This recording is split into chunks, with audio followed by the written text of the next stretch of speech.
ជាបន្តទៀតនេះនាងខ្ញុំសូមបង្ហាញអំពីសម្ភារៈដែលយើងត្រូវយកមកប្រើប្រាស់សម្រាប់វាស់កម្ដៅរាងកាយជូនអ្នកជំងឺនេះគឺជាសម្ភារៈដែលយើងត្រូវយកមកប្រើប្រាស់នេះគឺជាតែកម៉ូម៉ែត្រប្រើសម្រាប់វាស់កម្ដៅអ្នកជំងឺហើយយើងមានថាសស្អាតសម្រាប់ដាក់តែម៉ូម៉ែត្រ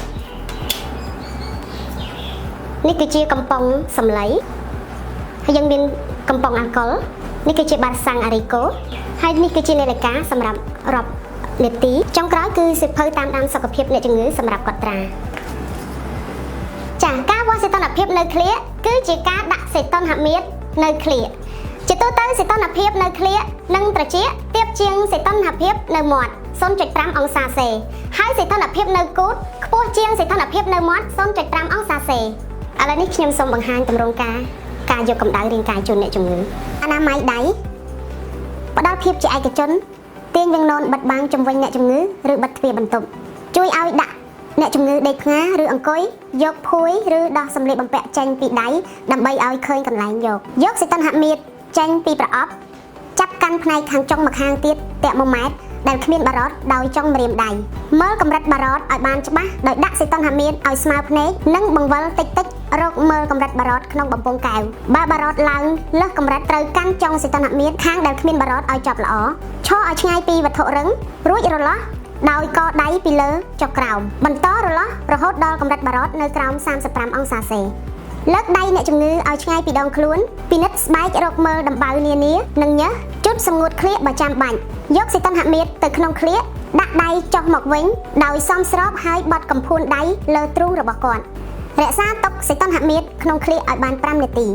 យកសីតុណ្ហមាត្រចេញពីក្លៀកដោយប្រុងប្រយ័ត្នជូតសម្អាតសីតុណ្ហមាត្រដោយកំប្រេះជូតរបៀបជាបង្វិលចាប់ពីម្រាមដៃឆ្ពោះទៅកណ្ដក់ខាងក្រោមហើយបោះកំប្រេះចោលក្នុងធុងសម្រាមឲ្យបានត្រឹមត្រូវអានសីតុណ្ហមាត្រដោយដាក់សីតុណ្ហមាត្រឲ្យស្មើភ្នែកនិងបង្វិលតិចតិចរហូតឃើញកម្រិតតម្លៃទុកសីតុណ្ហមាត្រក្នុងប្រអប់ឲ្យបានត្រឹមត្រូវដាក់អ្នកជំងឺក្នុងស្ថានភាពសុខស្រួល